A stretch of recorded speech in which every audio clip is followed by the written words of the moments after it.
Hello friends, आज हमारा topic है पेन टूल के बारे में। पेन टूल का इलस्ट्रेटर में क्या यूज़ है और इसका इस्तेमाल कहाँ कहाँ किया जाता है। आप किसी भी डिज़ाइन को रीशेप करना चाहें तो आपको रीडिज़ाइन करना हो तो आपको पेन टूल इस्तेमाल करना पड़ता है। ये हमारे टूल्स के अंदर ये पेन टूल है। ये देखें, इसके अंदर 4 ऑप्शन है। ये 4 ऑप्शन आज हम सीखेंगे। सबसे पहले पेन टूल, इसकी शॉर्ट की पी है या आप तो इसको कैसे यूज़ करते हैं ये देखें। सबसे पहले मैं आपको बताऊँगा कि पेन टूल का यूज़ क्या है। ये देखें, अभी सबसे पहले मैंने एक एंकर पॉइंट लिया, डॉट लिया और ये दूसरा डॉट लिया। ठीक है, ये देख एक शेप बनी है।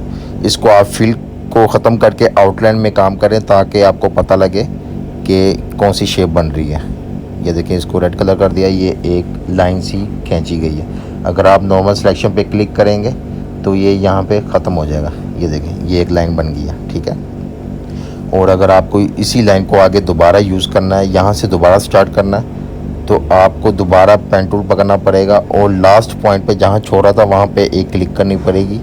फिर उससे आगे दोबारा आप स्टार्ट कर सकते हैं। ठीक है, ये देखें, अभी आगे आप एक और डॉट लिया, डॉट को होल्ड किए छोड़े बगैर आपने ये शेप को चेंज करना है। ये देखें, ये जहाँ पे क्लिक कर रहा हूँ, क्लिक को छोड़े बगैर ये ऐसे कर सकते हैं। आप इसकी शेप को चेंज कर सकते हैं। अगर आपने कर्व करना है तो क्लिक को छोड़े बगैर आपने माउस को हिलाना है। ठीक है, ये देखो, कोई भी आप शेप बना सकते हैं। अगर आपने राउंड बनाना है या टेक्स्ट को आपने कॉपी करना है या डिज़ाइन को कॉपी करना है तो आपको ये पेन टूल बहुत ज़रूरी है इसका। ठीक है, ये अक्सर यूज़ होता है अगर आपको कोई फ़ॉन्ट आपके पास नहीं है या कोई डिज़ाइन आपने कॉपी करना है या आपको वेक्टर बनाना है। अगर इमेज है, इमेज को वेक्टर में चेंज करना है तो तब ये पेन टूल बहुत ज़्यादा यूज़ होता है। ठीक है, ये देखिए, ये हमने ये शेप बनाई है।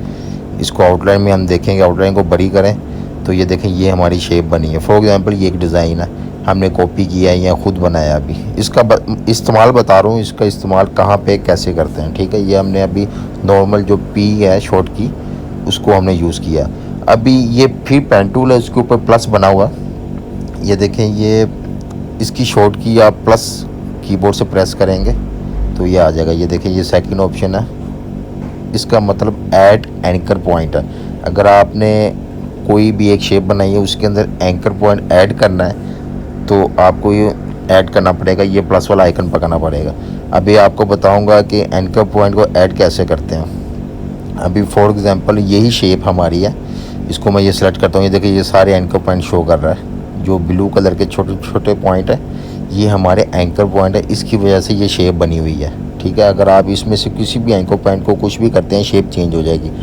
तो अभी इसके अंदर हमारा ये जो डिज़ाइन बनाया है, ये डिज़ाइन बिल्कुल क्लियर नहीं। ये देखिए, यहाँ से थोड़ा सा प्रॉब्लम है, सही कर्व नहीं किया, तो इसलिए मैं चाहूँगा यहाँ पे एक एंकर पॉइंट ऐड करूँगा। तो ये प्लस वाला आपने पेन टूल जिसकी शॉर्ट की प्लस है वहाँ उसके ज़रिए इसको ऐड किया मैंने। ये देखिए, एंकर पॉइंट एक यहाँ पर ऐड कर लिया मैंने, एक यहाँ कर लिया। ठीक है, जहाँ जहाँ मुझे कोई मसला नज़र आ रहा है वहाँ पे एंकर पॉइंट ऐड कर रहा हूँ। ठीक है, ये आपको अभी समझाने के लिए बता रहा हूँ, आगे आपको बताऊँगा कि प्रोफेशनली कैसे यूज़ करना है। ठीक है, जहाँ पे आपको प्रॉब्लम नज़र आ रही है वहाँ पे आप एंकर पॉइंट को ऐड कर लें, या जहाँ से आपका सही कर्व नहीं हुआ शेप सही नहीं बन रही वहाँ पे ये बड़े तरीके से देख के आपने एंकर पॉइंट ऐड करना है। अच्छा, ये देखें, हमने एंकर पॉइंट को ऐड कर लिया। मज़ीद ये देखें, ये कंट्रोल वाई से आप वाइल्ड फ्रेम करें आपको सही नज़र आएगा। ये देखिए, मैंने यहाँ एक एक था, मैंने दो दो एंकर पॉइंट ऐड कर दिए। ठीक है, अभी ये तो हमारा हो गया पेन टूल का प्लस का कि इससे ऐड करते हैं। ठीक है, एंकर पॉइंट ऐड करते हैं। फिर अभी इनको ये ऐड करने का मकसद क्या था, उसके बाद इसको डिलीट भी करना है। अभी डिलीट का ये डिलीट एंकर पॉइंट है। ये देखें, इसका शॉर्ट की माइनस है। ठीक है, पेन टूल के अंदर ये देखिए, अभी इस ये माइनस को मैं प्रेस किया हुआ। अगर किसी भी एंकर पॉइंट के ऊपर मैं क्लिक करूँगा ना माइनस से, पेन टूल माइनस से, ये देखें, ये माइनस वाला मैंने सेलेक्ट किया, ये डिलीट कर देगा एंकर पॉइंट को। नॉर्मल आपने जो डिलीट बटन होता है उससे डिलीट नहीं कर सकते एंकर पॉइंट को। आपको पेन टूल के अंदर माइनस वाला पेन पकड़ना, उससे आपने एंकर पॉइंट को डिलीट करना है। ये देखिए, मैं डिलीट कर रहा हूँ।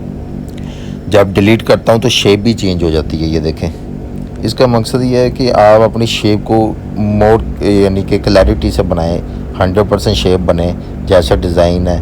ये तो अभी वैसे आपको बता रहा हूँ, जब डिज़ाइन को कॉपी करते हैं तब इन चीज़ों की बहुत ज़रूरत पड़ती है। आपको 100% सेम कॉपी करना होता है। ये देखिए मैं शेप को चेंज कर रहा हूँ। जब आपने एंकर पॉइंट को डिलीट किया, ये आपके छोटे छोटे सी लाइनें एरो बनेंगे, उसको आप डायरेक्ट सिलेक्शन से सेलेक्ट करके उसको मूव कर सकते हैं। ये देखिए, ये मैंने इस टाइम डायरेक्ट सिलेक्शन पकड़ी हुई है, उससे आपने ये शेप को मज़ीद चेंज करना है। ठीक है, अब ये नॉर्मल सिलेक्शन पकड़ ली मैंने। जब आप नॉर्मल सिलेक्शन को पकड़ेंगे तो ये एंकर पॉइंट ख़त्म हो जाएंगे। अच्छा है, ये देखिए ये एंकर पॉइंट आपको नज़र आ रहे हैं। ये देखें, इनको जब आपने छेड़ना है तब आपको पेन टूल चाहिए। ठीक है, उसके बगैर आप नहीं छेड़ सकते। अगर आप मैं किसी भी एंकर पॉइंट को डिलीट करता हूँ, ये देखिए शेप टोटली चेंज हो जाती है, क्योंकि ये एंकर पॉइंट से दूसरा एंकर पॉइंट से शेप बनती है। ये एरिया सिलेक्ट होता है, उससे ये शेप बनती है। ये देखिए किसी को भी आप डिलीट करेंगे तो ये देखिए शेप चेंज हो जाती है। तो आपने इसको डिलीट बटन से नहीं करना, डिलीट एंकर पॉइंट को आपको चाहिए पेन टूल का जो डिलीट ऑप्शन है उससे आपने डिलीट करना है। ठीक है, ये आपने ज़हन में रखना है। तो इस तरह हम ये एंकर पॉइंट को डिलीट करते हैं इस टूल के ज़रिए। आप ख़ुद भी ट्राई करें, आपको फिर समझ लगेगी। अभी तो मैं आपको बता रहा हूँ। अच्छा, अब ये लास्ट ऑप्शन है एंकर पॉइंट टूल। हमने पहले पेन टूल से शेप बनाई, उसके बाद ऐड किया एंकर पॉइंट को, फिर डिलीट किया। अभी शेप किस टूल्स को कैसे यूज़ करना है, ये एंकर पॉइंट टूल है, इसके ज़रिए हमने इसको कैसे मज़ीद बेहतरीन बनाना, सही इसको कारामद बनाना। ठीक है, इसकी Shift+C शॉर्ट की है, या आपको शॉर्ट कीज़ भी आनी चाहिए, इससे काम अच्छा होता है, जल्दी होता है। ठीक है, अच्छा अभी टूल्स के ज़रिए हमने कैसे करना है, पहले तो मैंने आपको ये डायरेक्ट सिलेक्शन से करके दिखाया था ना वो जो पॉइंट। अभी जो ये है ना शेप एंकर पॉइंट टूल, उससे ये होता है आप किसी भी दो एंकर पॉइंट के दरमियान क्लिक करेंगे तो आपको ये दो लाइनें नज़र आएंगी। इस लाइन को आप पकड़ के इसकी यानी कि जगह चेंज कर सकते हैं, शेप चेंज कर सकते हैं। अगर आप उसको पकड़ के अगर पॉइंट के ऊपर क्लिक करेंगे तो वो सीधा पॉइंट कर देगा, जैसे अभी ये हुआ। लेकिन अगर आप दो पॉइंट के दरमियान जो लाइन है वहाँ पे क्लिक करेंगे सिर्फ लाइन के ऊपर, तो ये आपको ये लाइनें शो करेगा। इस लाइन से आप इस शेप को चेंज कर सकते हैं। ये देखिए लाइनें शो कर रहा है, इसको लाइन को ये पकड़ भी लेगा और इससे आप इसको मज़ीद बड़ा छोटा कर सकते हैं। ये आपको सिर्फ बता रहा हूँ, जब तक आप खुद ट्राई नहीं करेंगे आपको इसके बारे में समझ नहीं आएगी। आपके पास सॉफ्टवेयर होना चाहिए, आप ट्राई करो, शेप बनाओ। ठीक है, ये देखें दो पॉइंट के दरमियान लाइन, वहाँ पे क्लिक करता हूँ तो ये खुद ही ये लाइंस दो आ जाती हैं।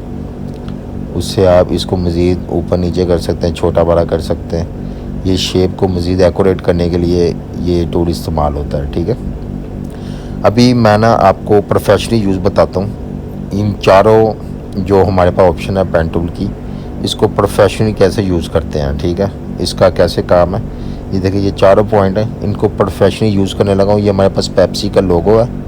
अब इसका जो फ़ॉन्ट है ये फ़ोटो है। इस टाइम जो पेप्सी आपके पास ये सामने नज़र आ रहा है ये फ़ोटो है। अभी पेन टूल के ज़रिए इसको मैं बनाना शुरू कर रहा हूँ। अभी आपको गौर से देखना, ये देखें जहाँ पे मैं क्लिक कर रहा हूँ, मैंने क्लिक को होल्ड करके रखा है और उसको थोड़ा सा मज़ीद आगे किया, ये शेप राउंड हो रही है। ठीक है, ये देखें आप। अच्छा, जहाँ पे आपको लगे मेरा पीछे का जो आर्टवर्क वो ओके हो गया, आपने लास्ट पॉइंट पे क्लिक करनी है। जब आप क्लिक कर देंगे उससे पीछे वो आपकी जो एंकर पॉइंट है उनकी पोजीशन पक्की हो जाएगी। ये देखें, ये ऐसे मैंने शेप की, एक क्लिक कर दी मैंने, वो देखो वो थोड़ा सा हिल गया। अभी मैं बैक जाऊंगा, ये देखें दोबारा क्लिक करके अब आगे। ठीक है, ये यहाँ तक मेरा पीछे सब सही है, एक क्लिक करनी है यहाँ पे। अभी यहाँ पे ये मेरा पक्का हो गया, आगे मैं काम स्टार्ट करूँगा। ठीक है, आगे अब जैसे जैसे हमारा ये पिक्चर में पी बना हुआ है उसको मैं वैसे वैसे कॉपी कर रहा हूँ। अक्सर आपके पास फ़ॉन्ट ऐसे होते हैं, स्टाइलिश फ़ॉन्ट होते हैं या कैलीग्राफी होती है, उसको हमारे पास फ़ॉन्ट नहीं होता तो उसका फिर वाहिद हल यही है, फिर आपको उसको ट्रेसिंग करना पड़ता है पेन टूल के ज़रिए। ये Ctrl+Y प्रेस करके आप वाइल्ड फ्रेम चेक कर सकते हैं कि नीचे काम क्या हो रहा है। ये देखें पूरा जैसे शेप बनी हुई, आपको आहिस्ता आहिस्ता इस्तेमाल करना है। ये तो जैसे फ़ोटोशॉप में होता है ना, फ़ोटोशॉप में तो होता है जो मैग्नेटिव एक टूल होता है उससे वो ऑटोमेटिक सेलेक्ट कर लेता है, लेकिन इस इलस्ट्रेटर में वो चीज़ नहीं है, इसमें आपको खुद करना पड़ेगा। ये देखें, आप खुद ट्राई करें, कोई भी लोगों को अपने प्रोग्राम में फ़ोटो को लेके आएँ तो उसको आपने कैसे वेक्टर में कन्वर्ट करना है। ये देखें, सबसे ये आउटलाइन इसलिए रखी हुई है ताकि मुझे नज़र आए कि डिज़ाइन के ऊपर लाइन बन रही है। ठीक है, ये देखिए इतनी शेप बन गई है। अभी उससे आगे कंटिन्यू करना, क्लिक को होल्ड करके रखेंगे तो ऐसा होगा। ये देखें, ठीक है, बिल्कुल एक्यूरेट आपने करना है। और जहाँ आपको लगता है कि यहाँ तक मेरा सही हो गया, वहाँ पे आपने एक लास्ट क्लिक ज़रूर करनी है, क्लिक करके फिर आगे चलना। ये थोड़ा सा और कर्व किया, ठीक है, फिर एक क्लिक की, फिर आगे कोने पे ले गए, ठीक है, सही है, क्लिक की, फिर आगे चले गए, यहाँ पे ऐसे कर्व किया, ठीक है, सही है, तो यहाँ पे क्लिक कर दी। ठीक है, ऐसे आपने काम करना है। अगर आप क्लिक नहीं करेंगे वो शेप चेंज हो जाएगी। यहाँ तक ठीक है, और ये मैंने क्लिक कर दी। ठीक है, फिर आगे चले। या आपने बड़े तरीके से एरिया सेलेक्ट करना, कहाँ से दोबारा स्टार्ट करना। ठीक है, ये देखिए मैं कितना स्पेस लिया, यहाँ तक मेरा सही आ सकता है। ठीक है, ये क्लिक कर दी मैंने। ठीक है, और ये लास्ट पॉइंट यहाँ पे जहाँ से स्टार्ट किया था वहाँ पे फिनिश करेंगे, ये आपका ख़त्म हो जाएगा। ये सब कितने ज़्यादा एंकर पॉइंट मिल के ये एक पी की शेप बनी है। ठीक है, अगर आप वैसे सर्च करते ये फ़ॉन्ट मिल सकता है, लेकिन बहुत देर लगनी थी। उससे बेहतर ये है कि मैंने इसको यानी कि ट्रेस लिया। ठीक है, कॉपी कर लिया। ये इसको हम कल कोई भी कलर कर सकते हैं। ये देखें, अभी ये सब ऑप्शन इसके अंदर यूज़ होंगे जो पेन टूल के थे।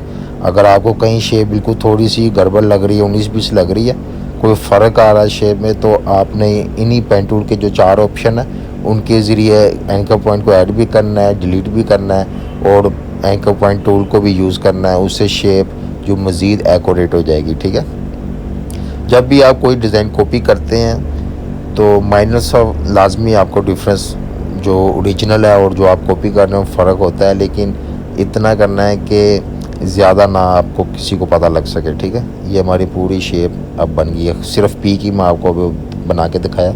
इसको पूरा बनाने के लिए कम से कम 10 मिनट चाहिए। ये देखिए ये शेप बन गई है। इसको आप फिल्म में कलर दे दें। ठीक है, ये देखिए ये फिल्म में कोई भी कलर दे सकता हूँ, लेकिन वो फ़ोटो थी उसको कलर चेंज नहीं कर सकते थे। वो फ़ोटोशॉप में कलर चेंज हो सकता है, सिर्फ इलस्ट्रेटर में नहीं हो सकता। इलस्ट्रेटर में आपको ऐसा करना पड़ेगा। ये देखें, ये हमारा पी का फ़ॉन्ट रेडी है। इसको आप प्रिंटिंग में दे सकते हैं, कोई भी कलर दे सकते हैं। ठीक है, थैंक यू।